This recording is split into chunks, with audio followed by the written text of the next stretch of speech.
Hello everyone, कैसे हैं आप लोग। उम्मीद करता हूं कि आप लोग बहुत ही अच्छे होंगे, स्वस्थ होंगे और अपनी परीक्षा की तैयारी में बहुत ही मन से लगे होंगे। दोस्तों, ये हमारा जो लेक्चर चल रहा है पॉलिटी का, इसमें हमने लेक्चर 1 और लेक्चर 2 को अपलोड कर चुके हैं हम लोग। लेक्चर 1 में हमने देखा था भारतीय संविधान का जो विकास हुआ है, जैसे कि जो अंग्रेज आए थे हमारे वहाँ, तो जो जो वो एक्ट लेकर के आए थे हमारे वहाँ, उसको हमने अच्छे से कवर किया है कि किस एक्ट में क्या प्रावधान था। उसके बाद हम लेक्चर 2 में आए। लेक्चर 2 में हमने कवर किया, इसमें इसमें तो हो गया संविधान का विकास। उसके बाद इसमें हमने क्या क्या किया लेक्चर 2 में, संविधान सभा के बारे में, कि संविधान सभा कैसे बना था, कब बना था, उसमें कौन कौन थे, उन लोगों को कौन कौन सा मंत्रालय मिला था। तो ये हमने अच्छे से कवर किया है लेक्चर 1 और लेक्चर 2 में अभी तक। अब हम आ चुके हैं अपने लेक्चर नंबर 3 में। लेक्चर नंबर 3 में हम शुरुआत कर रहे हैं उद्देशिका से प्रस्तावना से, यानी कि उद्देशिका से यानी कि प्रस्तावना से। फिर आगे देखते जाइए ये वीडियो कहाँ तक कैसे चलता है। आप वीडियो में बने रहेंगे तो आपको सब कुछ अच्छे से समझ में आएगा। और अगर आपको ये वीडियो पसंद आ जाए तो प्लीज़ वीडियो को लाइक करिए, शेयर करिए और कमेंट भी करिए इसमें। और यदि आप चैनल पर नए हो तो प्लीज़ चैनल को सब्सक्राइब भी कर लीजिए। चलिए बिना किसी देरी के वीडियो की शुरुआत करते हैं। ये क्या है, भारतीय संविधान की उद्देशिका अथवा प्रस्तावना। इसको समझते हैं कि ये है क्या पहले।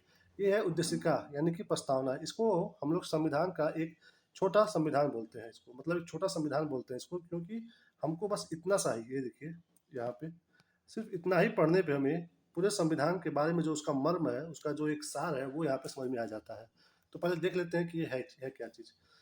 नेहरू द्वारा प्रस्तुत उद्देश्य संकल्प में जो आदर्श प्रस्तुत किया गया, उन्हें ही संविधान की उद्देशिका में शामिल कर लिया गया।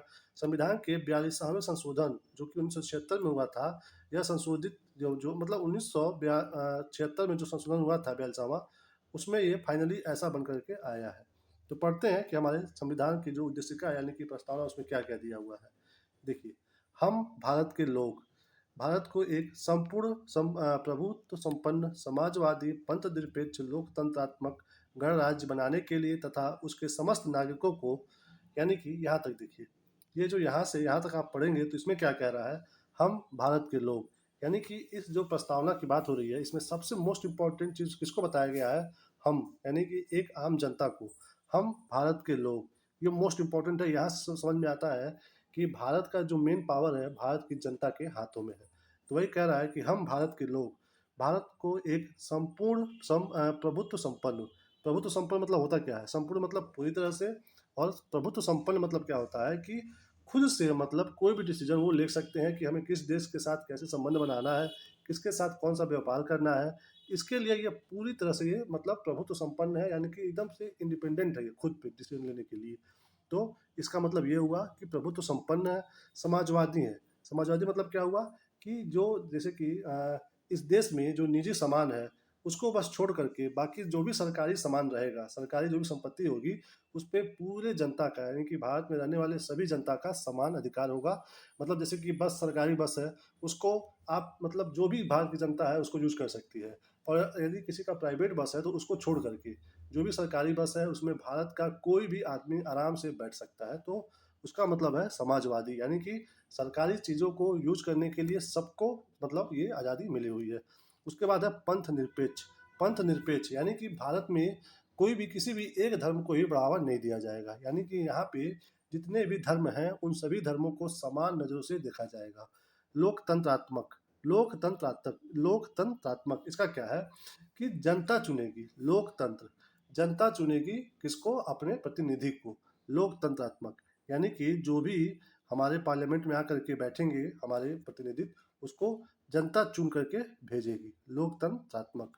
उसके बाद देखिए गणराज्य, ये सबसे इंपॉर्टेंट। ये भी गणराज्य क्या है, गणराज्य मतलब कि अगर हमारे देश का जो सर्वोच्च पद है, यानी कि राष्ट्रपति का पद, राष्ट्रपति का जो पद है उस पे हमारे देश का कोई भी एक आम आदमी जा कर के बैठ सकता है। तो अगर ऐसा जो देश होता है जहाँ पे सबसे, उस देश के सबसे ऊंचे पद पर एक आम आदमी भी जा कर के बैठ सकता है, उसे हम उस देश को गणराज्य बोलते हैं। तो हमारा देश भी ऐसा ही है कि जो राष्ट्रपति पद है वहाँ पे एक आम आदमी जा कर के बैठ सकता है। मतलब एक आम आदमी वहाँ तक पहुँच सकता है, उस जो प्रोसेस है उस प्रोसेस के थ्रू।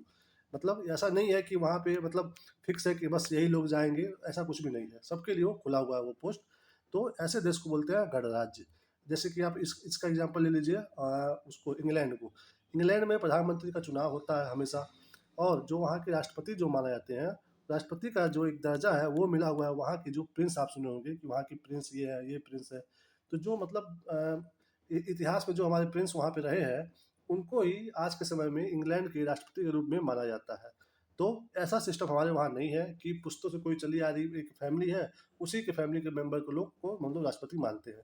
तो ऐसा हमारे देश में नहीं है, हमारे देश में भी राष्ट्रपति का प्रॉपर चुनाव होता है।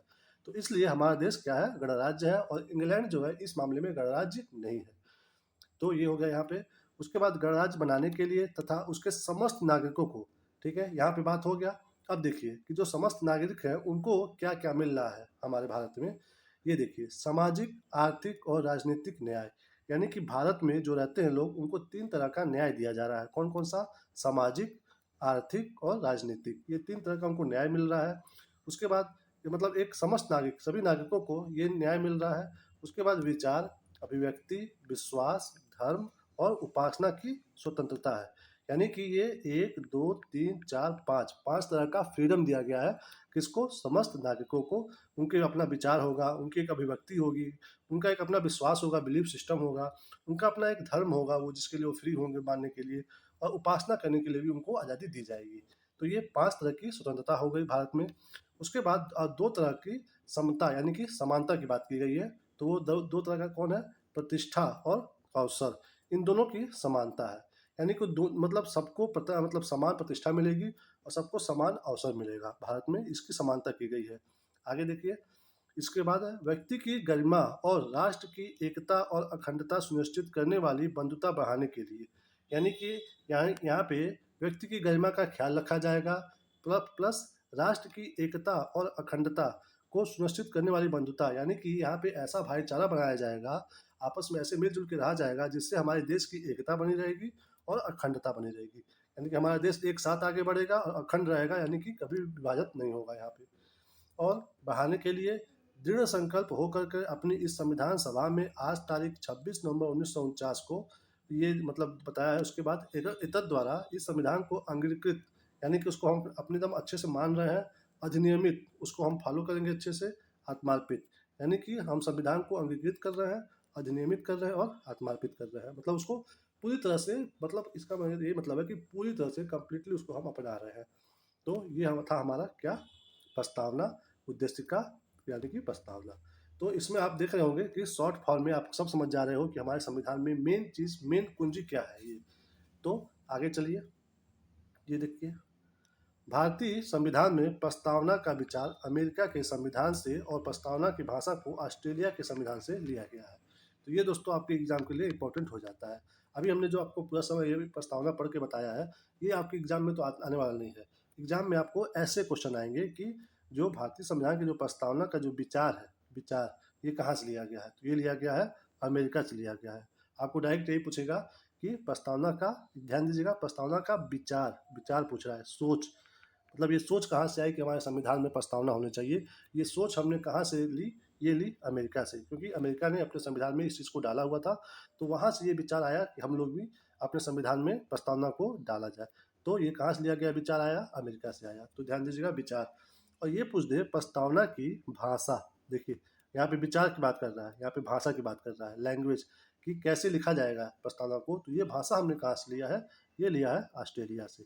तो ध्यान रहे, प्रस्तावना का जो हमने सोचा कि कहाँ से लें, तो ये हमने सोचा अमेरिका से, और भाषा जो है वो सोचा कि कहाँ से लिया जाए, तो हम लोग लिए ऑस्ट्रेलिया से। ये दोनों माइनर सा, बहुत छोटा सा अंतर है, तो आप ध्यान दीजिएगा एग्जाम में यहाँ से क्वेश्चन आए तो आपके गलत नहीं होने चाहिए।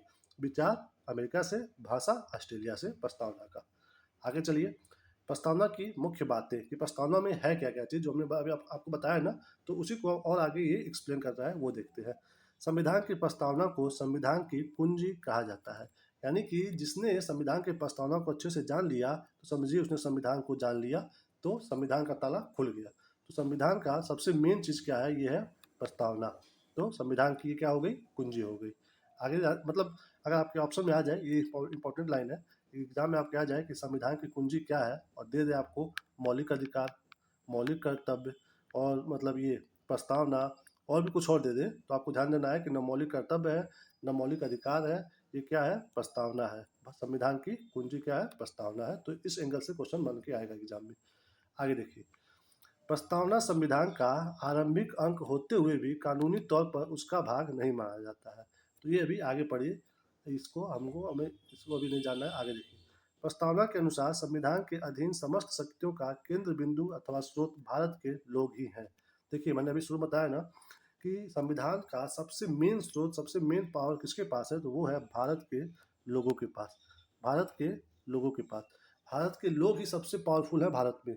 वो जिसे चाहेंगे गद्दी पे बैठाएंगे, जिसे चाहेंगे जब चाहेंगे उसको उतार देंगे। तो इसलिए मैं तो देखता हूँ कि नॉर्मली जो आप लोग अपने एरिया में विधायक सांसद से आप इतने डरते हो, अगर आप लोग अच्छे से मतलब शिक्षित हो करके आपस में एक मतलब संगठन बना करके अगर आप शिक्षित हो करके सही से अगर आप रहो ना, तो आप अच्छे से नेता लोगों को आप अपने मतलब जब चाहोगे वैसा अपना काम अपने हिसाब से करा पाओगे, मतलब लीगली जैसा चाहोगे आप उसे करवा पाओगे, उनके पीछे पीछे नहीं जाना पड़ेगा, क्योंकि आप ही तो चुन के उनको भेज रहे हो और आप ही फिर उनके पीछे पीछे घूम रहे हो कि हमारा काम करा दीजिए, हमारा काम करा दीजिए। तो अगर आप शिक्षित हो जा रहे हो, अपने आसपास के लोगों को शिक्षित कर रहे हो, तो एक समय ऐसा आएगा कि आज हम लोग उनके पीछे दौड़ रहे हैं, वो लोग हमारे पीछे दौड़ेंगे कि भाई हम आपका काम करेंगे, आप हमें जिताइए। तो ये बता रहा है यहाँ पे कि संविधान के अधीन समस्त शक्तियों का केंद्र बिंदु कौन है, तो है भारत के लोग, मतलब हम लोग बहुत पावरफुल हैं। बट हम लोग इसको समझते नहीं है, जानते नहीं है, पीछे पीछे दौड़ते रहते हैं। तो आप अपने स्तर पे शिक्षित बनिए और अपने आसपास के लोगों को बताइए, समझाइए कि आप लोग मेन हैं। आगे चलिए। प्रस्तावना में लिखित शब्द यथा हम भारत के लोग इस संविधान को अंगीकृत, अधिनियमित और आत्मार्पित करते हैं, भारतीय लोगों की सर्वोच्च संप्रभुता का उद्घोष करते हैं। वही बात हो रहा है कि जो भारतीय लोग हैं वो सर्वोच्च है, ये बता रहा है यहाँ पे। आगे देखिए। प्रस्तावना को न्यायालय में परिवर्तित नहीं किया जा सकता, यानी कि ये बदला नहीं जा सकता। जो लिखा गया प्रस्तावना में वो एकदम अटल है। वो यह निर्णय यूनियन ऑफ इंडिया बनाम मदन गोपाल 1957 के निर्णय में घोषित किया गया, यानी सरकार या कोई नागरिक प्रस्तावना की अवहेलना करता है तो उसकी रक्षा के लिए हम अदालत की सहायता नहीं ले सकते हैं। तो बस ये अभी हमें जानने नहीं है, अभी आगे देखिए, आगे अभी क्लियर होगा।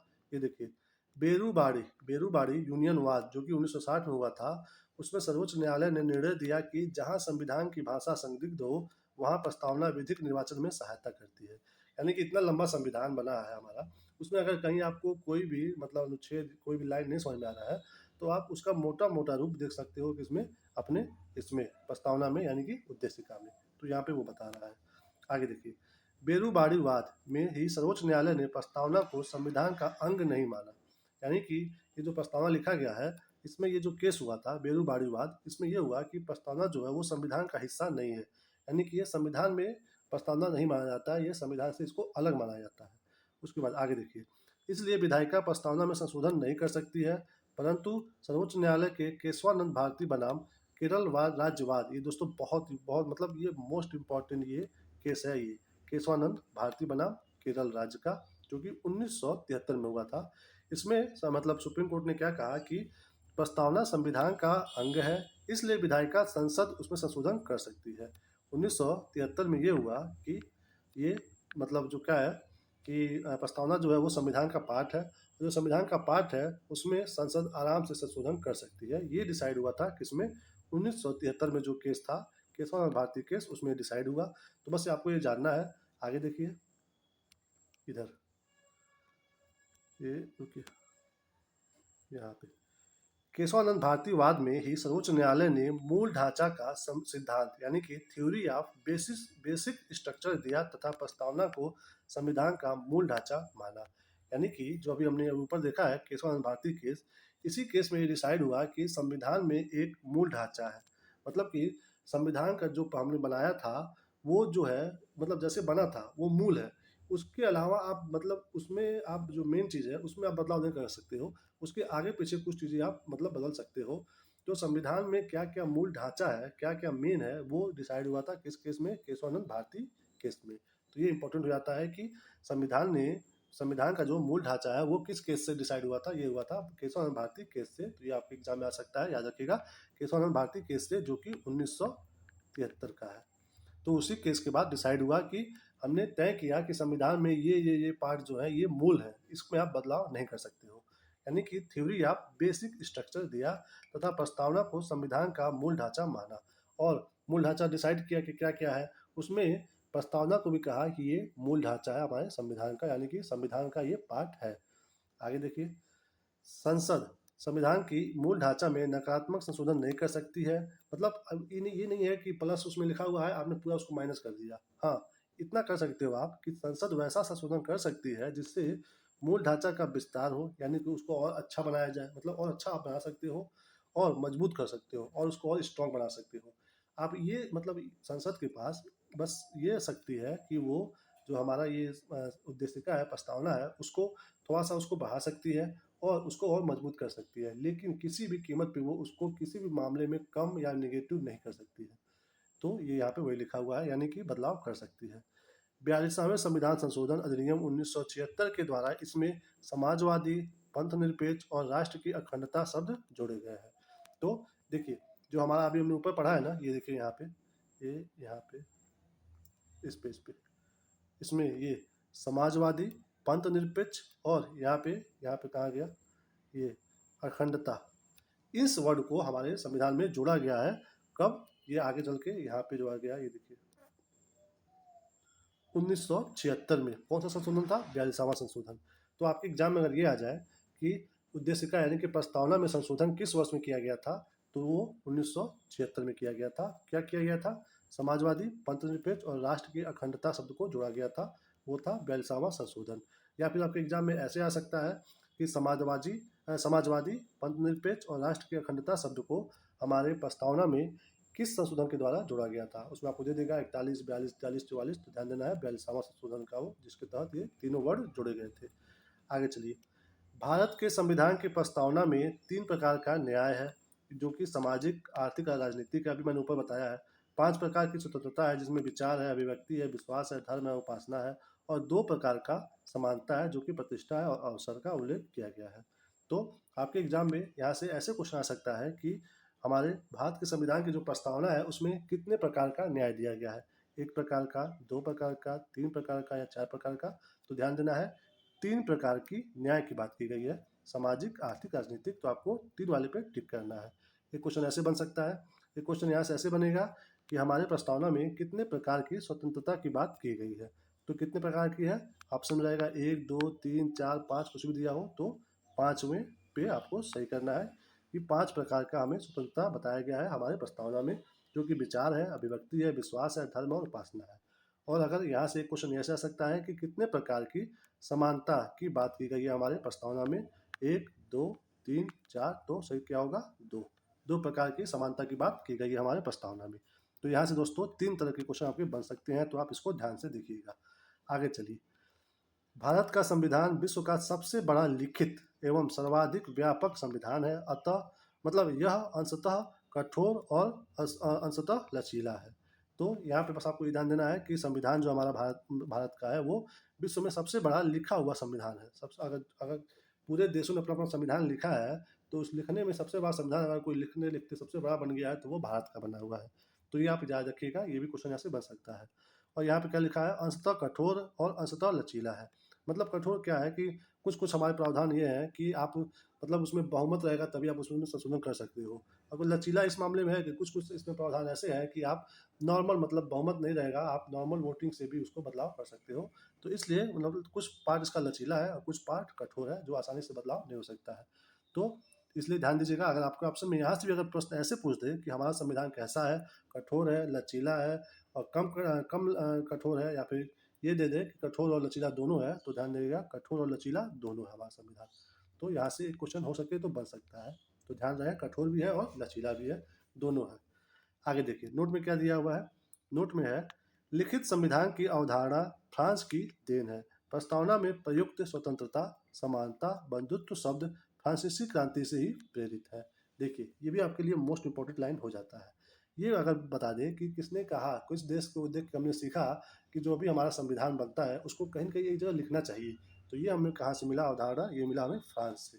तो इम्पोर्टेंट रहेगा ये, आप मतलब याद रखिएगा, एग्जाम में आ सकता है कि लिखित संविधान की अवधारणा हमें कहाँ से मिली है? ये मिली हमें फ्रांस से मिली है।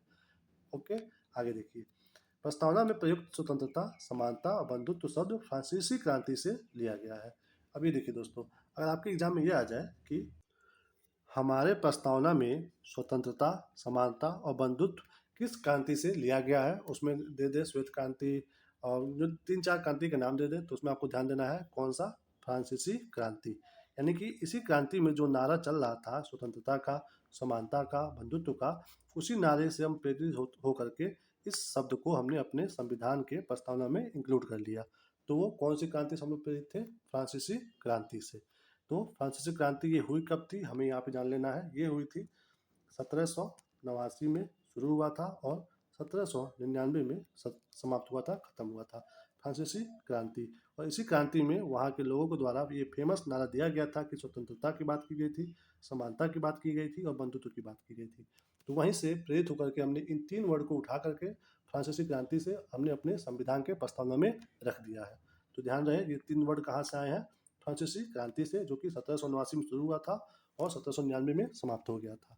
चलिए, तो ये आप इम्पोर्टेंट है, आप याद रखिएगा। अगला क्या है? अगला है भारतीय राजनीतिक व्यवस्था में संविधान सर्वोच्च है। राजनीतिक व्यवस्था में कि सबसे इम्पोर्टेंट क्या है? सबसे इम्पोर्टेंट मतलब सांसद लोग हैं कि संसद है कि मतलब या राष्ट्रपति हैं कि संविधान है कि प्रधानमंत्री हैं। अगर ये 3 मतलब कितनी भी आइटम, ये मतलब जो मैंने बताया है नाम या फिर जो पद बताया है मैंने, इसमें सबसे इम्पोर्टेंट क्या है? वो है संविधान। यानी कि संविधान से ही हमारा संसद चलता है, संविधान से हमारे राष्ट्रपति चलते हैं, संविधान से हमारे प्रधानमंत्री चलते हैं। यानी कि इन सभी चीज़ों में, सभी पदों में, सभी मतलब जो ये जगह है, इन सभी में सबसे इम्पोर्टेंट कौन सा है? संविधान है। तो याद रहे, राजनीतिक व्यवस्था जो है उसमें सबसे बड़ा है संविधान हमारा, उसी से सब लोग चलते हैं।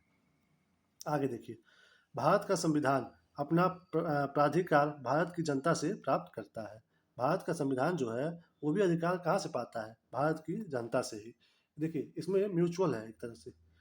जनता कहाँ से मतलब पावर पा रही है? संविधान से। संविधान कहाँ से पा रहा है पावर? जनता से। भाई जनता अगर उसको फॉलो करेगी तभी तो हमारे संविधान का कुछ वैल्यू रहेगा।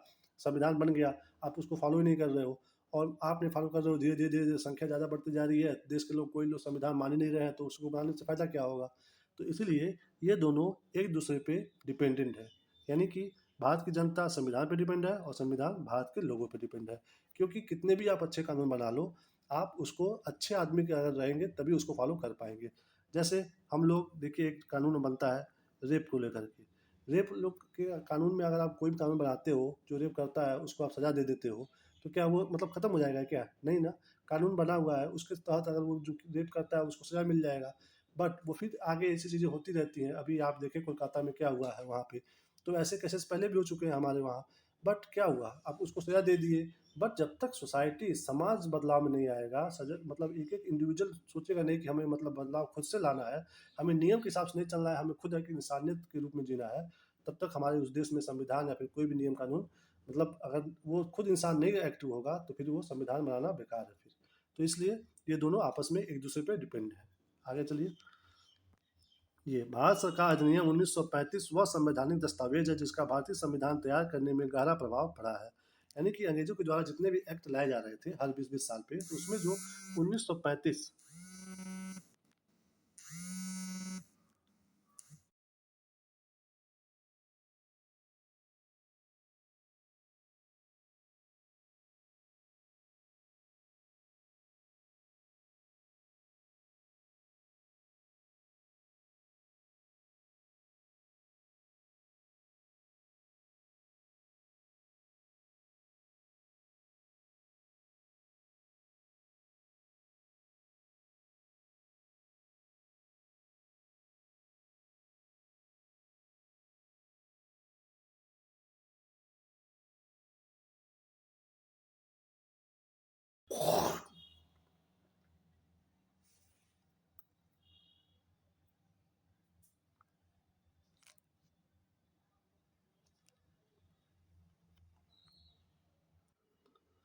जो भारत सरकार का अधिनियम था 1935 का, उसमें जो प्रावधान आए थे हमारे भारत मतलब भारत देश के लिए, उसमें से मैक्सिमम जो प्रावधान है उसे हम लोग अपने संविधान में रखे हैं एज ए इट इज।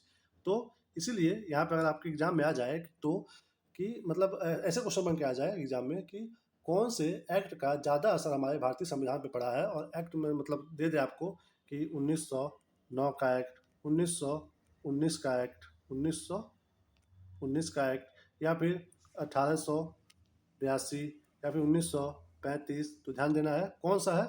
ये भी नहीं है, ये भी नहीं है, ये भी नहीं है। ये 1935 का जो एक्ट आया था उससे हमारे संविधान में ज़्यादा असर पड़ा है और हमारे संविधान में मैक्सिमम चीज़ें वही हैं जो 1935 के प्रावधान में थी।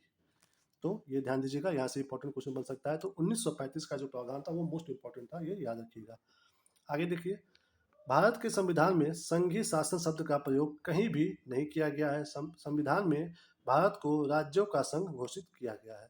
ये देखिए यहाँ पे, यानी कि अगर आपके एग्जाम में ये आ जाए कि मतलब आप वनडे एग्जाम में तो ये नहीं आने वाला है, ये आएगा आपके जो ऐसे एग्जाम होते हैं जो स्टेटमेंट वाइज होते हैं, वहाँ पे ये क्वेश्चन यहाँ पे बनेगा कि भारत में जो है संघीय जो शासन का यानी कि पूरा जो संविधान बना हुआ है हमारा, उसमें कहीं भी ये संघीय शासन शब्द है ही नहीं। बट फिर भी हमारा देश जो है वो संघ के रूप में रहता है, बट हमारे संविधान में कहीं भी इसका उपयोग नहीं है। इसके जगह पे क्या है हमारा संविधान में भारत को राज्यों का संघ कहा गया है। राज्यों का संघ कहा गया है। इसमें देखिए इसका अंतर क्या है। देखिए, अमेरिका जो देश है, अमेरिका में जो देश है वहाँ के जो सभी राज्य हैं, 50 राज्य, वो 50 राज्य एक साथ आकर के 50 राज्य एक साथ आकर के अमेरिका का निर्माण करते हैं। और इंडिया में क्या होता है, इंडिया में मतलब केंद्र जो है वो हर राज्यों का निर्माण करता है, हर राज्यों को मतलब उसको देखता है, उसका संचालन करता है, उसको गाइड करता है।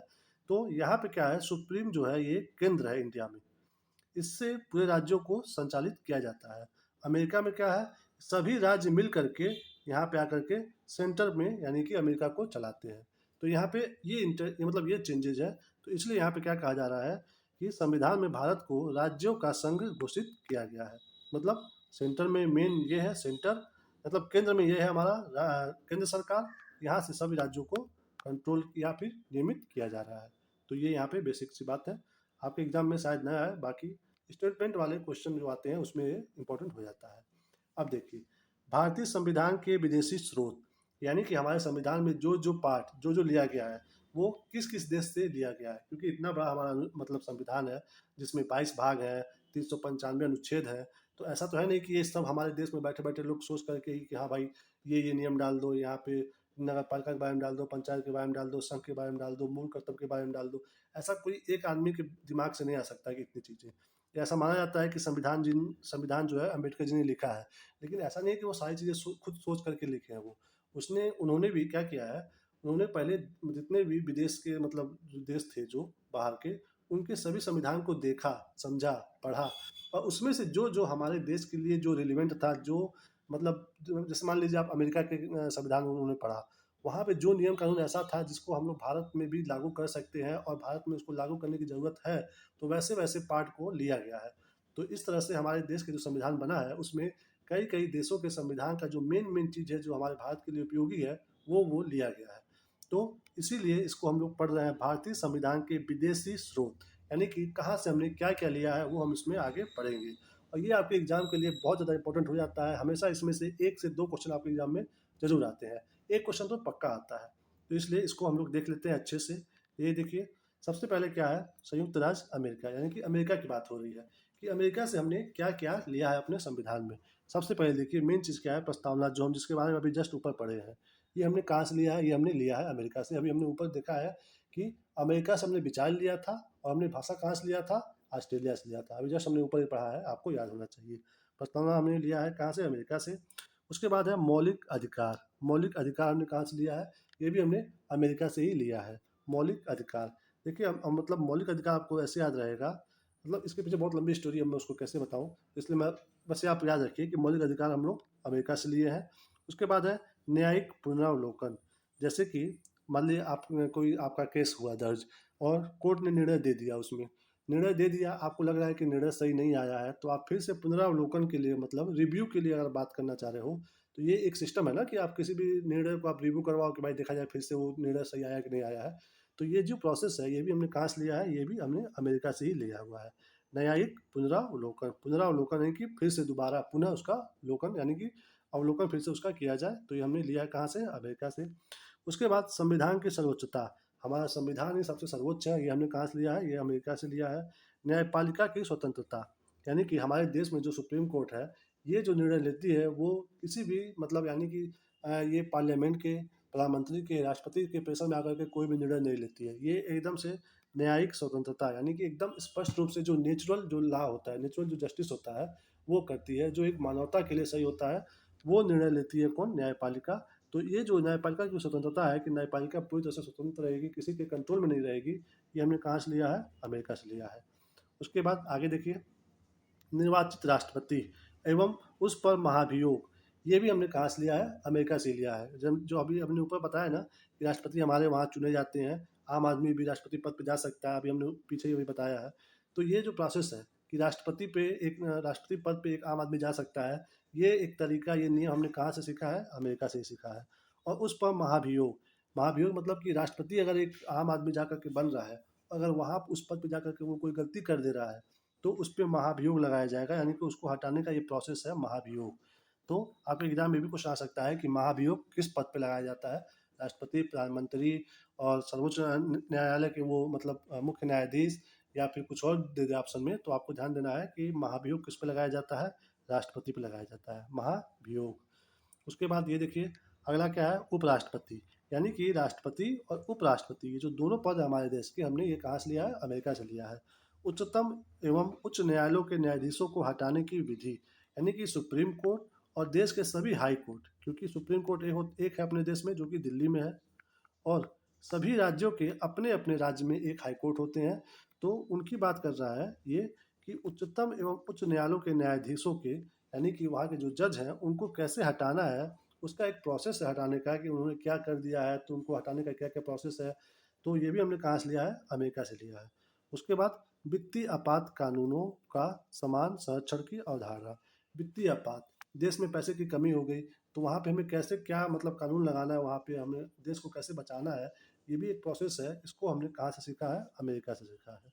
तो इतना चीज़ें हमने कहाँ से लिया है? अमेरिका से लिया है। आप इसको देखिए, समझिए, और मतलब समझिए कि क्या क्या लिया है, क्यों क्यों लिया है, तो फिर आप समझ पाओगे कि कहाँ से कैसे लिया गया हम लोग। इसका कोई ट्रिक होगा वो हम आगे बताएंगे, मतलब जब इस वीडियो में नहीं, अगले फिर कोई ट्रिक वाला वीडियो बनाएंगे, हम उसमें बताएंगे। अभी आपको बस जानना है, समझना है। पहली रीडिंग में ही आपको ट्रिक नहीं जानना है कि किस देश से क्या लिया गया था, पहली रीडिंग में आपको जानना है, समझना है। ट्रिक वगैरह हम लोग याद करते हैं लास्ट में। आगे देखिए, ब्रिटेन मतलब इंग्लैंड, जिन्होंने हमारे देश में पूरे मतलब 2 ढाई 300 सालों तक राज किया, उनकी बात हो रही है अब। ये देखिए, इन्होंने क्या किया है, हमारे संविधान में क्या कर दिया है? संसदात्मक शासन प्रणाली, यानी कि संसद के द्वारा हमारा देश जो है शासन, मतलब संसद से हमारा देश का संचालन किया जाएगा। ये भी हमने कहाँ से सीखा है? ये सीखा है हमने ब्रिटेन से, यानी कि इंग्लैंड से। ठीक है। एक देखिए, एकल नागरिकता, एकल नागरिकता, ये हमने कहाँ से सीखा है? ये सीखा है ब्रिटेन से। ब्रिटेन से सीखा है हमने कि अभी आप देखिए प्रेजेंट टाइम में, आप अगर पूछे कि आप कहाँ के नागरिक हो, तो आप क्या बोलते हो? हम भारत के नागरिक हैं। आप ये नहीं बोलते हो ना कि मैं उत्तर प्रदेश का नागरिक हूँ, मैं बिहार का नागरिक हूँ, मैं महाराष्ट्र का नागरिक हूँ, या फिर मैं मध्य प्रदेश का नागरिक हूँ। आप ये नहीं बोलते हो, आप ये बोलते हो ना कि मैं भारत का नागरिक हूँ। तो इसको बोलते हैं एकल, यानी कि सिर्फ एक नागरिकता है, वो भी भारत की। तो ये हो गया ब्रिटेन की। ब्रिटेन से लिए हम लोग। अमेरिका से क्यों नहीं लिए हम लोग ये नागरिकता के बारे में? क्योंकि वहाँ पे मतलब दो नागरिकता है वहाँ पे, अमेरिका में। अमेरिका में एक नागरिकता है अमेरिका की, और एक नागरिकता है उसके राज्य की। जैसे मैं बताया ना कि सभी राज्यों आपस में मिल करके फिर जा करके एक अमेरिका का निर्माण किए हैं। तो इसीलिए राज्य अपना एक अलग अस्तित्व मानते हैं कि भाई हमने मिल करके आपको अमेरिका बनाया है। तो इसलिए वहाँ की नागरिकता अपनी राज्यों की एक अलग है, और प्लस अमेरिका की नागरिकता अलग है। दो तरह की नागरिकता मिलती है अमेरिका में रहने वाले लोगों को। बट भारत में क्या है? भारत में है एकल नागरिकता। ऐसा माना जाता है कि सिर्फ और सिर्फ आप भारत के आदमी हो। ये नहीं आप कह सकते हो कि मैं उत्तर प्रदेश का हूँ, बिहार का हूँ, ऐसे वैसे। ठीक है, मतलब बटना नहीं है, एक होके रहना है, वहाँ पे ये बात हो रही है। तो ये कहाँ से लिया गया है? ये लिया गया है ब्रिटेन से। उसके बाद देखिए, विधि निर्माण प्रक्रिया, यानी कि विधि कैसे बनाना है, नियम कैसे बनाना है, कोई भी नियम कानून, तो वो हमने कहाँ से सीखा है? ब्रिटेन से सीखा है। विधि शासन, देखिए विधि का शासन, यानी कि हमारे देश में एक नियम कानून होगा, और उसी नियम कानून से हर एक इंसान को समान नज़र से देखा जाएगा। ऐसा नहीं है कि आप बड़े घर के हो, ऊंचे पद पे हो, तो आपके लिए एक अलग कानून है, छोटा आदमी है, छोटे घर का आदमी है, या फिर एक गरीब आदमी है, तो उसके लिए एक अलग कानून है। ऐसा कुछ नहीं। विधि का शासन, जो नियम है वही सब पे लागू होगा, चाहे वो ऊंची जाति का हो, छोटे जाति का हो, या फिर बड़े जाति का हो, बड़े घर का हो, कुछ भी, मतलब XYZ, हर इंसान के लिए एक समान नियम है, विधि का शासन। तो ये कहाँ से लिया गया है? ब्रिटेन से लिया गया है। उसके बाद आगे देखिए, संसदीय विशेषाधिकार, यानी कि जो हमारे पार्लियामेंट में जो हमारे प्रतिनिधि जाके बैठते हैं, उनको एक स्पेशल विशेषाधिकार है कि भाई आपको ये चीज़ दिया जाएगा, एक सुविधा दी जाएगी, आपको मतलब क्या बोलने का अधिकार है, क्या नहीं बोलने का अधिकार है। तो ये जो सब नियम कानून है जो सांसद लोगों का है, तो संसदीय विशेषाधिकार ये हमने कहाँ से लिया है, ये भी हमने ब्रिटेन से ही लिया हुआ है। आगे देखिए, मंत्रिमंडल प्रणाली। देखिए, जो संसद में सरकार बनाते हैं वो अपना मंत्रिमंडल बनाते हैं, तो मंत्रिमंडल में सबको अलग अलग मंत्रालय दिया जाता है। तो ये भी हमने कहाँ से सीखा है, ये सीखा है हमने ब्रिटेन से सीखा है। ये ब्रिटेन से मंत्रिमंडल प्रणाली को। परमाधिकार लेख, द्विसदनात्मक और कानून के समक्ष समानता, यानी कि द्विसदन, लोकसभा, राज्यसभा, कानून के समक्ष समानता, वही जो भी मैंने ऊपर बताया है कि विधि का शासन। तो ये सब हमने कहाँ से लिया है, ये लिया है हमने ब्रिटेन से लिया है। द्विसदनात्मक और कानून के समक्ष समानता, ये इंपॉर्टेंट नहीं है, आप इसको आराम से छोड़ सकते हो। ये लेख के बारे में बता रहा है, कौन सा लेख, परमाधिकार लेख, ये इंपॉर्टेंट नहीं है। आगे देखिए, ये अब चलते हैं, हमने देख लिया कि अमेरिका से हमने क्या क्या लिया, ब्रिटेन से देख लिया। अब चलते हैं आयरलैंड पे। आयरलैंड देखिए, जो हमारे जो देश में शासन किए थे इंग्लैंड के लोग, तो इसके जस्ट मतलब पश्चिम दिशा में है यहाँ पे आयरलैंड। ये इंग्लैंड देश मान लीजिए अगर, तो इसके पश्चिम दिशा में है आयरलैंड, तो वहाँ की बात हो रही है। आयरलैंड के लोग, इनसे हमने क्या सीखा, नीति निर्देशक तत्व के बारे में, यानी कि DPSP, नीति निर्देशक तत्व। इसमें क्या है, इसमें दोस्तों ये है कि हमारा जो सरकार है, राज्य सरकार, वो अपने राज्य के लोगों के लिए क्या क्या करेगा, इसके बारे में ये नीति है और निर्देशन है। नीति यानी कि कौन सी नीति किसके लिए क्या क्या होगी, ये राज्य सरकार डिसाइड करेगी। निर्देशन, नीति निर्देशक, तो ये जो सिद्धांत है नीति निर्देशक का, ये हमने लिया है कहाँ से, आयरलैंड से। यानी कि हमारी राज्य सरकार, यानी कि अगर आप यूपी से हो, तो यूपी की सरकार आपके लिए क्या क्या करेगी, क्या क्या आपको मतलब आपके लिए सेवाएं दे सकती है, सुविधा दे सकती है, ये जो है इसे बोलते हैं नीति निर्देशक सिद्धांत, है ना, नीति निर्देशक सिद्धांत। तो यानी कि इंग्लिश में बोलते हैं उसको DPSP। ये हो गया। आगे देखिए, राष्ट्रपति के निर्वाचक मंडल की व्यवस्था। राष्ट्रपति के लिए हमने कौन कौन सा वो निर्वाचक मंडल बनाएंगे, यानी कि मतलब राष्ट्रपति को चुनने का, सिंपल सी बात है, आप जानिए कि राष्ट्रपति को कैसे चुना जाएगा, इसका व्यवस्था हमने कहाँ से लिया है, वो लिया है आयरलैंड से। देखिए दोस्तों, यहाँ पे अंतर क्या है, ये देखिए यहाँ पे, ये निर्वाचित राष्ट्रपति एवं उस पर महाभियोग, यानी कि यहाँ पे क्या दिया है, यहाँ पे ये बता रहा है कि जो राष्ट्रपति निर्वाचन हो चुका है जिसका, उस पर हम लोग महाभियोग कैसे लगाएंगे, ये जाना है हमने कहाँ से, अमेरिका से। और आयरलैंड से हमने क्या लिया है कि राष्ट्रपति के निर्वाचक मंडल की व्यवस्था, यानी कि कौन कौन मिल करके राष्ट्रपति की मतलब निर्वाचन में भाग लेंगे, यानी कि कौन कौन लोग मिल करके राष्ट्रपति का चयन करेंगे, इस मंडली का जो व्यवस्था है, ये हमने कहाँ से सीखा है, आयरलैंड से सीखा है। यहाँ पे जो चुन के चले गए और उन्होंने क्या गलती किया, उन पे कौन सा अभियोग मतलब महाभियोग लगाया जाएगा, ये हमने अमेरिका से लिया है। लेकिन उनको चुनेंगे कैसे, किस प्रोसेस से, किस तरीके से, ये हमने लिया है कहाँ से, आयरलैंड से। तो ये ध्यान रहे, ये दो अंतर है कि राष्ट्रपति के निर्वाचक मंडल के बारे में पूछे तो वो होगा आयरलैंड, और यदि ये पूछे कि राष्ट्रपति पर महाभियोग, तो ये हमने लिया है कहाँ से, अमेरिका से। ये दोनों अंतर है, याद रखिएगा, ध्यान दीजिएगा। आगे चलिए, राष्ट्रपति द्वारा राज्यसभा में राष्ट्रपति द्वारा राज्यसभा में साहित्य, कला, विज्ञान व समाज सेवा इत्यादि के क्षेत्र में ख्याति प्राप्त व्यक्तियों का मनोनयन। आपको पता होगा कि राष्ट्रपति के द्वारा राज्यसभा में जो लोग साहित्य फील्ड से होते हैं, कला से, विज्ञान से, समाज सेवा से होते हैं, उनको यहाँ पे क्या किया जाता है, मनोनीत किया जाता है। किसके द्वारा, राष्ट्रपति के द्वारा।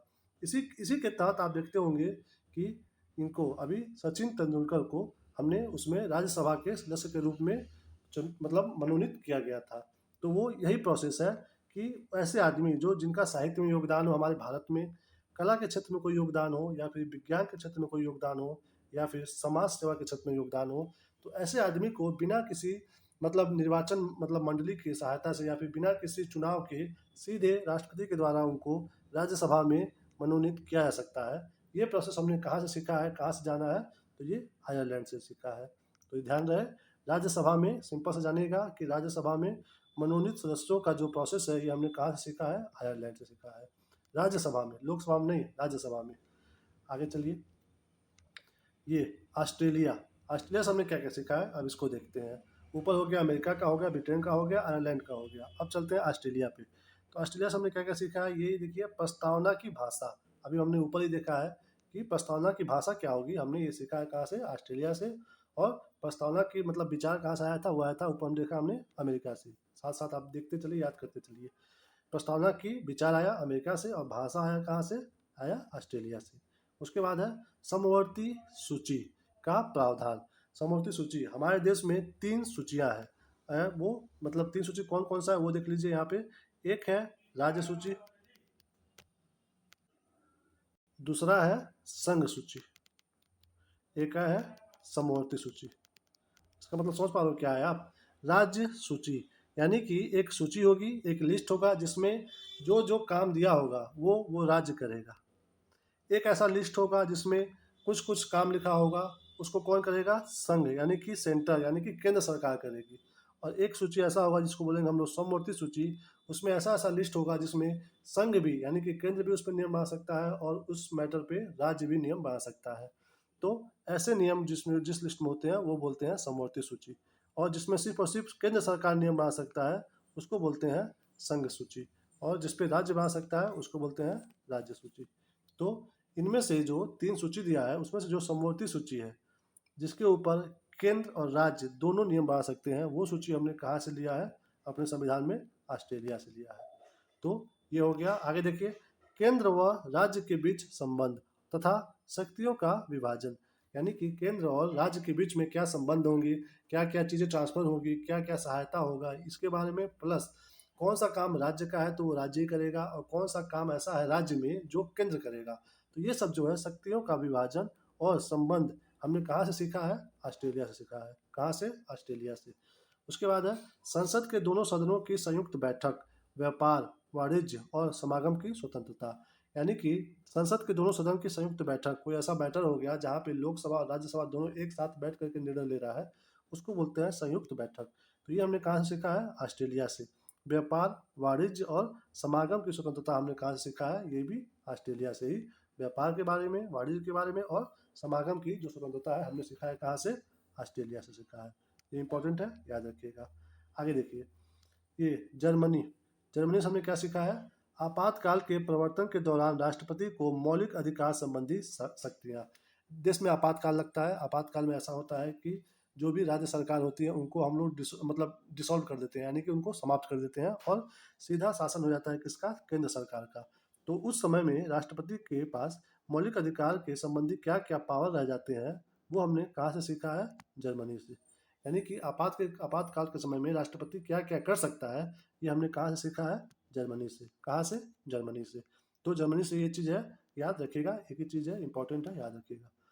आगे चलिए, कनाडा, यानी कि अमेरिका के जो ऊपर है कनाडा, यहाँ की बात कर रहा है।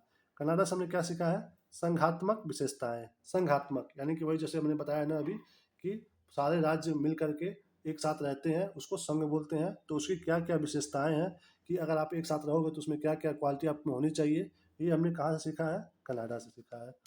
उसके बाद देखिए, अवशिष्ट शक्तियाँ केंद्र के पास, यानी कि अवशिष्ट शक्तियाँ।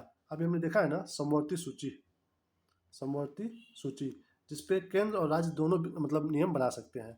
तो इसके बाद अगर कोई नियम बच जा रहा है, यानी कि ऐसा कोई मतलब ऐसा कोई काम हो जो न राज्य सूची में हो, न संघ सूची में हो, न समवर्ती सूची में हो, तो अगर ऐसा कोई मैटर बचता है तो उसको बोलते हैं अवशिष्ट शक्तियाँ। तो उस पर जो है वो नियम बनाएगा कौन, केंद्र बनाएगा। तो ये हमने कहाँ से सीखा है, ये सीखा है हमने कनाडा से। आगे है राज्यपाल की नियुक्ति विषयक प्रक्रिया, यानी कि राज्यपाल की जो नियुक्ति होती है, राज्यपाल जो हर राज्य में एक एक राज्यपाल होते हैं, उनके बारे में हमें जाना है कहाँ से, कनाडा के बारे में। उसके बाद है संघ एवं राज्य के बीच शक्ति विभाजन एवं सर्वोच्च न्यायालय का परामर्शी न्याय निर्णय। ये देखिए दोस्तों, संघ और राज्य के बीच में शक्ति विभाजन। शक्ति यानी कि क्या क्या पावर है, मतलब राज्य के पास क्या पावर है और सेंटर के पास क्या पावर है, इसका जो विभाजन हुआ है ये है कनाडा के द्वारा हमने सीखा है। एवं सर्वोच्च न्यायालय का परामर्शी न्याय निर्णय, यानी कि सर्वोच्च न्यायालय से परामर्श के रूप में जो निर्णय आता है, ये हमने कहाँ से सीखा है, ये हमने सीखा है कनाडा से। इसमें जो दोस्तों कनाडा में आपको बस यही इंपॉर्टेंट है, एक आपको जानना है कि अवशिष्ट शक्तियाँ कहाँ से और राज्यपाल के बारे में, ये दो मेन है कनाडा के बारे में। आगे चलिए, दक्षिण अफ्रीका। दक्षिण अफ्रीका से हमने क्या सीखा है, जो कि हमारे अफ्रीका महाद्वीप में नीचे पाया जाता है अफ्रीका, यहाँ पे अपना भारत है। तो यहाँ से भारत ने क्या सीखा है ये देखते हैं। दक्षिण अफ्रीका, संविधान संशोधन की प्रक्रिया का प्रावधान, यानी कि बहुमत से होगा कि मतलब नॉर्मल साधारण बहुमत से हो जाएगा या फिर विशेष बहुमत से संशोधन होगा संविधान का। यानी कि आप देखते होंगे कोई संशोधन होता है 2/3 से, या मतलब 2/3, ये सब प्रक्रिया है संशोधन करने का संविधान का। तो ये किस में कितना संशोधन करने के लिए कैसे कैसे बहुमत चाहिए, ये सब कुछ हमने सीखा है कहाँ से, दक्षिण अफ्रीका से। संविधान संशोधन की प्रक्रिया का प्रावधान, ठीक है, साधारण बहुमत से होगा कि विशेष बहुमत से होगा, ये कैसे क्या क्या होगा, ये सारा संशोधन हमने सीखा है कहाँ से, दक्षिण अफ्रीका से। आगे देखिए, राज्यसभा के सदस्यों का निर्वाचन। जो राज्यसभा होता है, एक होता है लोकसभा, एक होता है राज्यसभा। लोकसभा जो है हर साल डिसॉल्व होता है, और राज्यसभा जो है ये मतलब ये हमेशा बना रहता है। इसके सदस्य हर 5 साल पे मतलब अपने आप स्वतः रिटायर होते रहते हैं। तो ये राज्यसभा के बारे में बता रहा है कि इसमें जो सदस्य आते हैं उनका जो निर्वाचन होता है वो कैसे होता है। ये हम कहाँ से सीखे हैं, ये हम सीखे हैं दक्षिण अफ्रीका से। दक्षिण अफ्रीका से क्या सीखे हैं, संविधान संशोधन के बारे में और राज्यसभा के सदस्यों का निर्वाचन के बारे में, दक्षिण अफ्रीका से। आगे चलिए, रूस, रसिया, यहाँ से हमने क्या सीखा है, मौलिक कर्तव्य के बारे में, कि एक आदमी का, एक नागरिक का, अगर आप भारत में रह रहे हो तो भारत में रह रहे हो तो आपको सरकार आपको सब व्यवस्था दे रही है, ये तो सरकार का कर्तव्य हो गया। बट आपका एज ए मतलब एक नागरिक आपका क्या कर्तव्य है कि क्या क्या मतलब सुरक्षा करना है किस देश। जैसे आप अगर कहीं घूमने जाते हो, कहीं घूमने वाले स्थल पे, तो आप वहाँ के स्थल को जो आप देखो घूमो, ठीक है, बस वहाँ पे कोई नुकसान मत पहुँचाओ, ये आपका कर्तव्य है। तो ये कहाँ से है, ये हमने देखा है रूस से। अब आगे चलते हैं, आगे क्या है, जापान से। देखिए, जापान से हमने क्या क्या लिया है, विधि द्वारा स्थापित प्रक्रिया, यानी कि विधि के द्वारा जो भी प्रोसेस होगा, यानी कि देखिए ये बहुत ज़्यादा इंपॉर्टेंट हो जाता है, विधि द्वारा स्थापित प्रक्रिया। इसको अगर मैं आपको समझाऊं डिटेल में तो इसका ये है कि संसद में यदि कोई कानून बन रहा है, यानी कि हमारी विधायिका के द्वारा अगर संसद में कोई भी कानून बनाया जा रहा है, तो वो किस प्रोसेस से बनाया जा रहा है, सही तरीके से बनाया जा रहा है कि नहीं बनाया जा रहा है, उस कोई नियम बनाया जा रहा है, उस नियम से किसको लाभ है किसको हानि है। मतलब ऐसा ऐसा तो नहीं है कि वो हमारे देश के लिए वो हानिकारक वो जो प्रावधान हो। तो विधि द्वारा स्थापित प्रक्रिया, यानी कि जो भी विधि बन रही है उसका जो प्रक्रिया है वो सही है कि नहीं है, इसकी भी जांच होती है। तो ये जो प्रोसेस हमने कहाँ से सीखा है, ये सीखा है हमने जापान से। विधि द्वारा स्थापित प्रक्रिया, यानी कि जो विधि यानी कि जो नियम कानून हमारे देश में बन रहा है वो किसको कितना हास करेगा, किसको लाभ पहुंचाएगा, ये सब चीज़ देख करके जो हमने इसको कानून को बनाने सीखा है, ये हमने जापान से सीखा है। आगे देखिए, फ्रांस, फ्रांस से क्या सीखा हमने, गणतंत्रात्मक और प्रस्तावना में स्वतंत्रता, समता और बंधुता के आदर्श। गणतंत्रात्मक, इसका मतलब हमने बताया ना कि जो सबसे ऊंचा पद होता है राष्ट्रपति जी का, वहाँ भी एक आम आदमी जा सकता है, उसको बोलते हैं गणतंत्र। तो उसका गणतंत्रात्मक मतलब कि वहाँ पे क्या क्या नियम प्रोसेस होगा ऐसे देश में, ये हमने कहाँ से सीखा है, फ्रांस से सीखा है। गणतंत्रात्मक और प्रस्तावना में जो 3 वर्ड है, स्वतंत्रता, समानता और बंधुता, अभी हमने ऊपर ही बताया आपको कि हमने इसको कहाँ से लिया था, फ्रांसीसी क्रांति से, जो कि 1789 में शुरू होकर के 1799 में समाप्त हुआ था। तो यहाँ से हमने 3 वर्ड लिया था, स्वतंत्रता, समता और बंधुता। कहाँ से, फ्रांस से। तो ये हो गया अभी तक के जो हमने संविधान का जो स्रोत है वो कहाँ से लिया है वो हमने कवर कर लिया। तो इसको हमने अच्छे से देखा है। अब इसका जो ट्रिक है वो मैं आपको अगले वीडियो में किसी बताऊंगा। अभी हमारा एक तरह से बेस है, बेस में ये हमें ट्रिक यूज नहीं करना है, बेस हमें अच्छे से पढ़ना था, तो हमने अच्छे से सब देख लिया। अब इसके बाद फिर अब अगला कोई वीडियो मैं अपलोड करूँगा, उसमें आपको मैं इसका ट्रिक बता दूंगा। चलते हैं अब अगले पे। नोट, नोट में क्या है, भारतीय संविधान के अनेक देशी और विदेशी स्रोत हैं, लेकिन भारतीय संविधान पर सबसे अधिक प्रभाव भारतीय शासन अधिनियम 1935 का है। भारतीय संविधान के 395 अनुच्छेदों में से लगभग 250 यानी कि 250 अनुच्छेद ऐसे हैं जो 1935 ईस्वी के अधिनियम से या तो शब्दशः ले लिए गए हैं या फिर उनमें बहुत थोड़ा परिवर्तन के साथ लिया गया है। इसमें दोस्तों वही बताया जो हमने ऊपर बताया है कि हमारे संविधान में मैक्सिमम जो प्रावधान है वो भारत सरकार अधिनियम का जो आया था 1935 में एक्ट, उसी में से ज़्यादातर लिया गया है। तो ये तो अभी हमने ऊपर पढ़ा ही है। आगे चलते हैं, अगला क्या है, अब अगला है भारतीय संविधान की अनुसूची। ये दोस्तों अनुसूची क्या है पहले वो जान लीजिए कि जैसे हमारा जब संविधान जब बना उसमें 395 अनुच्छेद हो गए। इतने लंबा संविधान बनने के बाद फिर कुछ कुछ ऐसे प्रावधान थे जिसके बारे में हमें और स्पष्ट रूप में बताना था। तो उसको मतलब बताने के लिए हमने क्या किया, एक अनुसूची बनाना स्टार्ट किया। उसमें हम जब बनाते गए तो हमारा अनुसूची कितना बनकर तैयार हुआ, टोटल 8 अनुसूची। उसमें 8 अनुसूची बना पहले, उसके बाद फिर बढ़ करके 4, टोटल प्रेजेंट टाइम में अनुसूची हो गया है 12। यानी कि इस समय हमारे संविधान में टोटल 12 अनुसूचियाँ हैं। अब उसको देख लेते हैं, हमारे एग्जाम में ऐसे ही आता है कि विषय दे देगा कि ये विषय कौन सी अनुसूची में है, तो हम उस पॉइंट ऑफ व्यू से इसको पढ़ लेते हैं। देखिए, प्रथम अनुसूची यानी कि पहली अनुसूची में क्या दिया है, इसमें भारतीय संघ के घटक राज्यों 28 राज्य, रुकिए इसको थोड़ा कम कर दूं, हाँ ये देखिए, घटक राज्यों 28 राज्य एवं संघ शासित 8 क्षेत्रों का उल्लेख है। यानी कि यहाँ पे क्या बता रहा है, इसमें पहली अनुसूची में क्या है, राज्यों के बारे में है और संघ शासित प्रदेश यानी कि जिसको हम लोग बोलते हैं यूनियन टेरिटरी, यूटी का उल्लेख है। आपके एग्जाम में अगर आ जाए कि किस अनुसूची में राज्यों के और या फिर यूटी के बारे में वर्णन है, तो होगा प्रथम अनुसूची। क्या होगा, प्रथम अनुसूची फर्स्ट में है, राज्यों के बारे में और यूटी के बारे में, याद रखिएगा। फिर देखिए नोट में क्या दिया है, संविधान के 69वें संशोधन के द्वारा दिल्ली को राष्ट्रीय राजधानी क्षेत्र का दर्जा दिया गया है। कौन से संशोधन से, 69वें संशोधन से।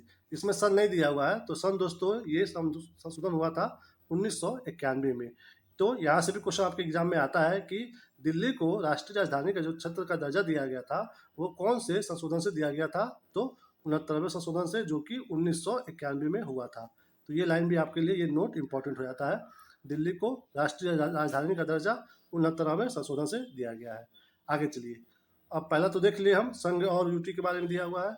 इसमें देखिए द्वितीय मतलब दूसरी अनुसूची में क्या दिया है, इसमें भारतीय राज्य व्यवस्था के विभिन्न पदाधिकारियों जैसे कि राष्ट्रपति, राज्यपाल, लोकसभा के अध्यक्ष और उपाध्यक्ष, राज्यसभा के सभापति एवं उपसभापति, विधानसभा के अध्यक्ष, उपाध्यक्ष, विधान परिषद के सभापति एवं उपसभापति, उच्चतम न्यायालय और उच्च न्यायालयों के न्यायाधीशों और भारत प्राप्त होने वाले वेतन, भत्ते और पेंशन आदि का उल्लेख किया गया है।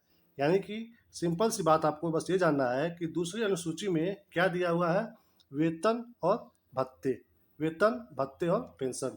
आप ये सब मत जानिए, बस इतना जानिए कि दूसरी अनुसूची में क्या दिया हुआ है, वेतन की बात की गई है। दूसरी अनुसूची में किसकी बात हुई है, वेतन की। बस आपके एग्जाम के लिए बस ये इंपॉर्टेंट है, दूसरी अनुसूची में क्या है, वेतन की बात हो रही है। आगे चलिए, जैसे इसमें क्या है, तीसरी तृतीय अनुसूची, इसमें विभिन्न पदाधिकारियों, मंत्री, उच्चतम न्यायालय, उच्च न्यायालय के न्यायाधीशों द्वारा पद ग्रहण के समय ली जाने वाली शपथ का उल्लेख है। तो दूसरी में देख लिया हमने किसके बारे में, वेतन के। तो तीसरे में बस यही कह रहा है, तीसरे अनुसूची में आपको बस ये ध्यान देना है कि इसमें शपथ के बारे में बात है। ओके, पहले में देख लिए क्या है, अभी ऊपर हमने पढ़ा, पहले में था राज्यों के बारे में, बस आपको ये जानना है। दूसरे में क्या था, दूसरे में था, चुपचाप से इतना जानिए बस, ये सब छोड़ दीजिए, बस ये जानिए कि वेतन के बारे में है। तीसरा जानिए, तीसरा क्या है, ये है शपथ के बारे में। आगे चलिए, चौथा, चौथा अनुसूची, इन्हें इसमें विभिन्न राज्यों तथा संघीय क्षेत्रों की राज्यसभा में प्रतिनिधित्व का विवरण दिया गया है। यानी कि चौथी में क्या दिया गया है कि राज्यसभा जो है उसमें किन राज्यों का और किन संघ शासित मतलब जो यूटी है, संघ शासित प्रदेश, उनका कितना कितना मतलब प्रतिनिधि रहेगा, इसमें वर्णन दिया हुआ है चौथी अनुसूची में। तो आपको ये सब नहीं जानना है, बस ये जानना है कि चौथी अनुसूची में राज्यसभा के बारे में दिया हुआ है, बस इतना ही जानना है। चौथी अनुसूची में राज्यसभा के बारे में दिया हुआ है। आगे चलिए, पांचवी अनुसूची, पांचवी अनुसूची में क्या है, इसमें विभिन्न अनुसूचित क्षेत्रों और अनुसूचित जनजाति के प्रशासन और नियंत्रण के बारे में उल्लेख है। किसके बारे में, अनुसूचित क्षेत्रों और अनुसूचित जनजाति के प्रशासन के नियंत्रण के बारे में उल्लेख है। इसमें दोस्तों डिटेल में नहीं बताया है, बट यहाँ पे मैं आपको बता दे रहा हूँ कि अनुसूचित क्षेत्रों, तो ये क्षेत्र कितने कितने राज्य के हैं, तो टोटल 10 राज्य ऐसे हैं जिनके इस अनुसूचित क्षेत्रों के बारे में यहाँ पे बात की गई है। तो वो 10 राज्य कौन कौन से हैं, देखिए, एक है आंध्र प्रदेश मतलब आंध्रा, उसके बाद है छत्तीसगढ़, CH छत्तीसगढ़, उसके बाद है GJ यानी कि गुजरात, उसके बाद है हिमाचल प्रदेश, हिमाचल प्रदेश, उसके बाद है झारखंड, JH झारखंड, उसके बाद है मध्य प्रदेश, फिर है MH महाराष्ट्र, मध्य प्रदेश और महाराष्ट्र। आगे देखिए फिर क्या है, OD यानी कि उड़ीसा, उसके बाद RJ यानी कि राजस्थान, और लास्ट में है TELN यानी कि तेलंगाना। आंध्र प्रदेश, छत्तीसगढ़, गुजरात, हिमाचल प्रदेश, झारखंड, मध्य प्रदेश, महाराष्ट्र, उड़ीसा, राजस्थान और तेलंगाना। इन 10 राज्यों के जो अनुसूचित क्षेत्र हैं और वहाँ की जो जनजातियाँ हैं उनके बारे में उल्लेख दिया हुआ है 5वीं अनुसूची में। तो याद रखिएगा, इसमें 5वीं में 5 गुणे 2 यानी कि 10 राज्यों के बारे में वर्णन दिया हुआ है 5वीं अनुसूची में, और 10 राज्यों के नाम मैंने आपको लिख करके बता दिया है, तो आप इसको याद रखिएगा, ध्यान दीजिएगा। तो इसमें देखिए अब 6वीं अनुसूची 5वीं हो गई। इसमें असम, मेघालय, त्रिपुरा और मिजोरम राज्यों के जनजातीय क्षेत्रों के प्रशासन के बारे में प्रावधान है। इसमें भी जनजातीय क्षेत्रों के बारे में दिया हुआ है, 5वीं में भी है, 6वीं में भी है। बट इसमें मैंने जो 10 राज्य के बारे में बताया है उनके बारे में है, और इसमें 6वीं में असम के, मेघालय के और त्रिपुरा और मिजोरम की, यानी कि इसमें सिर्फ और सिर्फ इन्हीं 4 राज्यों के बारे में बताया गया है 6वीं अनुसूची में। तो याद रहे 6वीं में 4 राज्यों के बारे में है, कौन कौन से हैं? असम, मेघालय, त्रिपुरा, मिजोरम। ये मतलब जो भी 4 राज्य हैं ये हमारे जो नॉर्थ ईस्ट के जो राज्य हैं वहाँ का मतलब ये है 6वीं अनुसूची। तो याद रखिएगा, असम, मेघालय, त्रिपुरा, मिजोरम। आपको बस ये ध्यान देना है, इसमें 5वीं अनुसूची में 10 राज्यों के बारे में है, 6वीं में इसमें 4 राज्यों के बारे में है। आगे चलिए, 7वीं अनुसूची। 7वीं अनुसूची में क्या है? इसमें केंद्र एवं राज्यों के बीच शक्तियों के बंटवारे के बारे में दिया गया है तथा इसी अनुसूची में सरकारों द्वारा शुल्क एवं कर लगाने के अधिकारों का उल्लेख है। इसके अंतर्गत 3 सूचियां हैं, संघ सूची, राज्य सूची और समवर्ती सूची। यानी कि 7वीं सूची जो है वो बस आपको ये ध्यान देना है कि ये राज्य और केंद्र के बीच में शक्तियों का बंटवारा बताता है। कौन? 7वीं अनुसूची। और बंटवारा वो कैसे बताता है? वो 3 सूची के बारे में बताता है। कौन कौन सी? ये देखिए, कौन कौन सा? संघ सूची के बारे में, राज्य सूची के बारे में और समवर्ती सूची के। इसका आपको मैं शॉर्ट में बता दूं। देखिए, संघ सूची मतलब ऐसे क्षेत्र जिसके बारे में सिर्फ और सिर्फ कानून बनाएगा कौन? केंद्र सरकार। राज्य सूची, इसमें कुछ कुछ विषय ऐसे हैं जिसके बारे में सिर्फ और सिर्फ नियम कौन बनाएगा? राज्य सरकार। समवर्ती सूची, इसमें कुछ कुछ विषय जो होंगे उसके बारे में केंद्र भी बना सकता है और राज्य भी बना सकता है। बट अगर केंद्र ने उस बारे में कोई भी कानून बना दिया है तो उसी के बारे में अगर कोई राज्य में कानून है तो वो निरस्त हो जाएगा, क्योंकि केंद्र का माना जाएगा। तो ये हो गया। आगे देख लीजिए, इसमें क्या दिया है? संघ सूची। इस सूची में दिए गए विषय पर केंद्र सरकार, जो मैंने ऊपर बताया, केंद्र सरकार कानून बनाती है। संविधान के लागू होने के समय इसमें 97 विषय थे, ये आपको याद रखना है।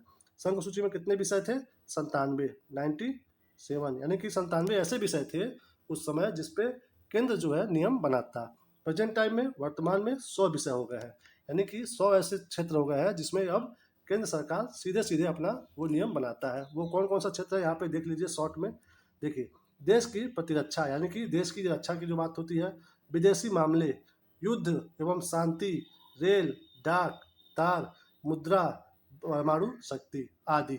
मतलब ऐसे ही आगे लगभग 100 जो है ऐसे ही लिस्ट है, विषय है जिसके बारे में सीधा डायरेक्ट कौन नियम बनाता है? संघ सूची में है तो मतलब सीधे केंद्र बनाएगा। आगे चलिए, राज्य सूची। इस सूची में दिए गए विषय पर राज्य सरकार कानून बनाती है, यानी कि कोई ऐसा विषय है उसके बारे में सिर्फ और सिर्फ राज्यों के पास पावर है, और हर राज्यों का अलग अलग है। आप अपने राज्य में जैसा चाहो उस विषय में नियम बना सकते हो। तो वैसे विषय किसमें है? राज्य सूची में है। तो क्या दिया है? राज्य सरकार कानून बनाती है। राष्ट्रीय हित से संबंधित होने पर केंद्र सरकार भी कानून बना सकती है। मान लीजिए ऐसा कोई विषय है जिससे हमारे पूरे देश को मतलब फायदा होगा, या फिर उस मैटर से मेरा पूरा देश जुड़ा हुआ है, तो उस पर जो है केंद्र सरकार भी बना सकता है, भले ही वो राज्य सूची का विषय हो। उसके बाद दिया है, संविधान के लागू होने के समय इसके अंतर्गत 66 विषय थे। जैसे संघ सूची में टोटल जब उस समय कितने थे, जब लागू हुआ था तो उस समय थे वहाँ पे 97 विषय, और वैसे ही राज्य सूची में 66 विषय थे। तो अब ये 97 से 100 हो गया है, और ये जो 66 था अब जो है घट करके 61 हो गया है। घटा क्यों? क्योंकि कुछ कुछ विषय जो है सेंटर ने कहा, केंद्र ने कहा कि दीजिए इसके बारे में नियम कानून हम बनाएंगे, तो इससे जो है कुछ नियम ये ले लिया है सेंटर केंद्र से, तो इसलिए 66 से कम हो गया है, और 97 जो है वो बढ़ गया है, 100 हो गया है। अब देखिए, राज्य सूची में क्या क्या है एक तरह से जान लीजिए बस विषय। शांति एवं व्यवस्था के बारे में, पुलिस के बारे में, जेल के बारे में, स्थानीय शासन के बारे में। यानी कि अगर आपके राज्य में कोई पुलिस है, जेल है, तो उसका प्रशासन वो उस राज्य का ही सरकार करता है, केंद्र से कोई मतलब नहीं होता है। कृषि के बारे में भी राज्य सरकार ही नियम कानून बनाती है। जन स्वास्थ्य के बारे में, राज्य के अंदर होने वाले व्यापार, न्याय विभाग के बारे में, मतलब ऐसे और भी विषय है जिसके बारे में सिर्फ और सिर्फ राज्य कानून, उसी राज्य का कानून बनता है। आगे देखिए, समवर्ती सूची। इसके अंतर्गत दिए गए विषय पर केंद्र एवं राज्य दोनों सरकारें कानून बनाती है, परंतु कानून के विषय पर समान होने पर केंद्र सरकार द्वारा बनाया गया कानून ही मान्य होता है। मैंने ऊपर बताया ना कि इसमें दोनों बना सकते हैं, केंद्र भी और राज्य भी।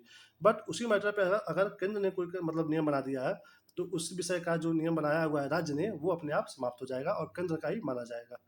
आगे देखिए, राज्य सरकार द्वारा बनाया गया कानून केंद्र सरकार के कानून बनाने के साथ ही समाप्त हो जाता है, यानी कि उसका खत्म हो जाएगा। संविधान के लागू होने के समय समवर्ती सूची में 47 विषय थे। इसमें कितने विषय थे? 47। वर्तमान में हो गए हैं 52, यानी कि बढ़ करके कितने हो गए हैं? प्रेजेंट टाइम में 52 हो गए हैं। ये देखिए, समवर्ती सूची के कुछ विषय जो है, जैसे जान लीजिए दीवानी, फौजदारी, कानून प्रक्रिया, विवाह, तलाक, शिक्षा, आर्थिक नियोजन, बिजली, समाचार पत्र, श्रमिक संघ व वन आदि। देखिए, मतलब शिक्षा, शिक्षा जो है इस पे राज्य भी बनाता है, केंद्र भी बनाता है। तो ऐसे ही विषय को हम रखेंगे इसमें समवर्ती में। तो ये देखिए, 47 विषय था, वर्तमान में हो गया है 52। तो आपको क्या याद रखना है? एक तो ये याद रखना है कि जो सूचियाँ हैं वो किस अनुसूची में है, तो वो है 7वीं में। ये आपको याद रखना है। आपको प्रेजेंट टाइम में याद रखना है कि संघ सूची में जब बना था तो उसमें 97 विषय थे, अब हो गए हैं 100 विषय। आपको यहाँ से याद रखना है बस। राज्य सूची में क्या आपको याद रखना है? जब बना था तो उस समय 66 था, और प्रेजेंट टाइम में 61 हो गया है। आपको ये ध्यान देना है। ये देखिए, समवर्ती सूची में क्या आपको ध्यान देना है कि जब बना था तब 47 विषय था, वर्तमान में 52 विषय हो गया है। तो इस सूची में आपको बस यही ध्यान देना है कि किस अनुसूची में है, तो 7वीं में है, और संघ में, राज्य में, समवर्ती में कितना विषय है, बस आपको ये ध्यान देना है। आगे चलिए, अब आते हैं 7वीं अनुसूची से 8वीं अनुसूची के बारे में। इसमें भारत की 22 भाषाओं का उल्लेख किया गया है। मूल रूप से 8वीं अनुसूची में 14 भाषाएं थी, यानी कि जब पहली बार जब बना था अनुसूची 8वीं, तो उसमें 14 भाषा था। अब हो गया है 22 भाषा। तो ध्यान रहे, ये भी एग्जाम में आता है कि हमारी अनुसूची में पहले तो ये आएगा कि कौन सी अनुसूची में भाषा के बारे में दिया हुआ है, तो उसमें दे देगा 2, 3, 7, 8। तो ध्यान रहे, 8वीं अनुसूची में हमारे भाषा के बारे में बातें हैं। और ये पूछ सकता है कि 8वीं अनुसूची में कितनी भाषाओं का उल्लेख है। आपको दे देगा 14, 18, 22, या फिर जो भी 24 दे सकता है, तो ध्यान देना है 22 है। आगे चलते हैं। ये देखिए, 1997 ईस्वी में 21वां संशोधन से सिंधी को जोड़ा गया। 1992 में ये बता रहा है कि कब कब जोड़ा गया, ये हमारे लिए इतना इम्पोर्टेंट नहीं है। बस हाँ, ये ध्यान दीजिए दोस्तों कि एक नेपाली जो है विदेशी भाषा भी, वो हमारे संविधान की 22 भाषाओं में शामिल है। नेपाली एक विदेशी भाषा जो है। आगे देखिए, तो बस आप ध्यान दीजिएगा, 8वीं में क्या है, भाषा के बारे में है। कितनी भाषा है? वो है 22 भाषा। चलते हैं। ये देखिए, 9वीं अनुसूची। संविधान में यह अनुसूची प्रथम संविधान संशोधन जो कि 1951 में हुआ था, उसके द्वारा जोड़ा गया है। इसके अंतर्गत राज्य द्वारा संपत्ति के अधिग्रहण की विधियों का उल्लेख किया गया है। इस अनुसूची में सम्मिलित विषयों को न्यायालय में चुनौती नहीं दी जा सकती है। वर्तमान में इस अनुसूची में 284 अधिनियम है, यानी कि 9वीं अनुसूची में आपको बस ये ध्यान देना है कि ये जब अनुसूची जब ऐड हुई थी, ये हुई थी हमारे संविधान के सबसे पहले संविधान संशोधन के द्वारा, जो कि 1951 में हुआ था। तो इसके द्वारा हमारे संविधान में एक अनुसूची जोड़ी गई, 9वीं अनुसूची। किसमें? प्रथम संविधान संशोधन 1951 के द्वारा हमारे संविधान में एक अनुसूची जोड़ी गई, जिसका जो था 9वां। और इसमें क्या कहा गया कि संपत्ति के अधिग्रहण की विधियों का उल्लेख किया गया, यानी कि इस संशोधन के द्वारा जो संपत्ति का अधिकार पहले मूल अधिकार था, मूल अधिकार, उसे अब हम लोग चेंज करके सरकार के द्वारा क्या किया गया, ये कानूनी अधिकार कर दिया गया। यानी कि अब ये आपका जो जमीन होता है, ये आपका मौलिक अधिकार नहीं रह गया। क्या हो गया? ये हो गया कानूनी अधिकार।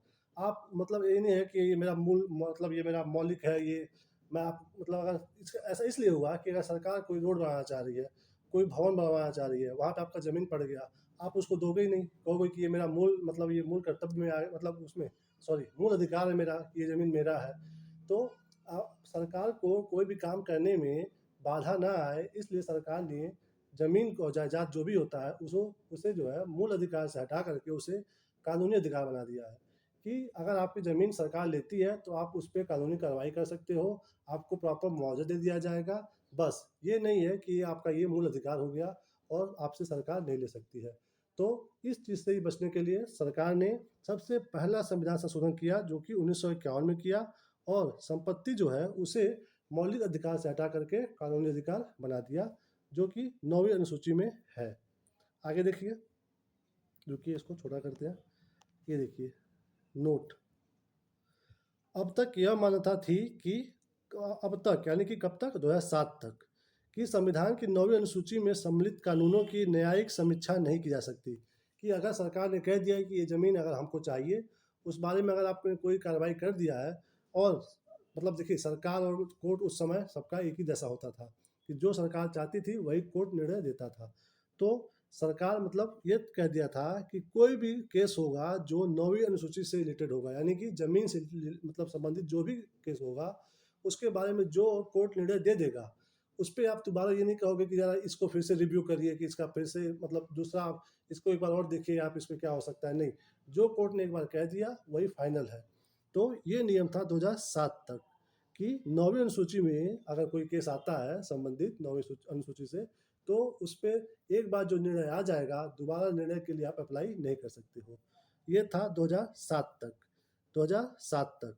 उसके बाद 11 जनवरी 2007 के संविधान पीठ के एक निर्णय द्वारा यह स्थापित किया गया कि 9वीं अनुसूची में सम्मिलित किसी भी कानून को इस अधिकार पर चुनौती दी जा सकती है कि वह मौलिक अधिकारों का उल्लंघन करता है। तो देखिए यहाँ पे क्या कह रहा है ये, कि अगर 9वीं सूची में कोई भी विषय या फिर केस आ रहा है, तो उससे हम लोग चुनौती दोबारा दे सकते हैं कि आपने मान लीजिए कोर्ट ने निर्णय दे दिया, आप अगर संतुष्ट नहीं हो तो आप फिर से उसको रिव्यू करने के लिए कह सकते हो कि आप उसको फिर से देखिए कि इसमें क्या है क्या नहीं है। तो क्योंकि एक तरह से ठीक है, हमारा जो संपत्ति है वो हमारा मौलिक अधिकार नहीं रह गया है, बट एक आम इंसान के लिए वो एक मतलब उसका मूल चीज़ है ना कि ज़मीन जायदाद। और मूल जायदाद मतलब क्यों माना गया उसको, कि ऐसा है इसलिए है कि ये जो मौलिक अधिकार है, ये और संपत्ति अधिकार दोनों एक तरह से संविधान में है, और संविधान में अगर है तो वो हो गए क्या उसके, जो अभी हमने ऊपर पढ़ा था बेसिक स्ट्रक्चर। तो एक तरह से उसको बेसिक स्ट्रक्चर माना जाएगा, और इसी वजह से कोई भी अगर उससे निर्णय आया हुआ है, तो अगर वो मतलब मान लीजिए मेरा केस था, मेरे पक्ष में निर्णय नहीं आया, मैं संतुष्ट नहीं हूँ, तो फिर से मैं उसको रिव्यू करवा सकता हूँ। तो बस यहाँ पे यही प्रावधान इसमें दिया हुआ है। तो आपको ये सब जानना था बस ऐसे ही नॉलेज के लिए, बट आपको अपने एग्जाम के लिए बस ये ध्यान देना है कि जो 9वीं अनुसूची है उसमें किसके बारे में दिया हुआ है, जमीन और जायदाद के बारे में दिया हुआ है, बस आपको यही जानना है। संपत्ति के बारे में दिया हुआ है 9वीं अनुसूची में। हमारे एग्जाम के लिए बस यही है वनडे एग्जाम में कि संपत्ति का जो भी मतलब व्यवस्था है वो कौन सी अनुसूची में है, तो वो है 9वीं अनुसूची में। आगे चलिए, 10वीं अनुसूची, यह संविधान में 52वें संविधान संशोधन द्वारा 1985 ईस्वी में जोड़ा गया है। यानी कि देखिए 10वां अनुसूची जोड़ा गया है कब, 52वां संविधान संशोधन द्वारा। 9वां कब जोड़ा गया था, वो जोड़ा गया था 1951 में पहले। सोचिए पहले के बाद फिर 52वां संशोधन हुआ जो कि 1985 में हुआ, तो उसमें हमने ऐड किया एक और अनुसूची जो था 10वां अनुसूची। इसमें क्या कहा गया, इसमें दल बदल से संबंधित प्रावधानों का उल्लेख है। दल बदल यानी कि ये देखिए, दल बदल यानी कि पार्टी बदलना, दल बदल यानी कि पार्टी बदलना।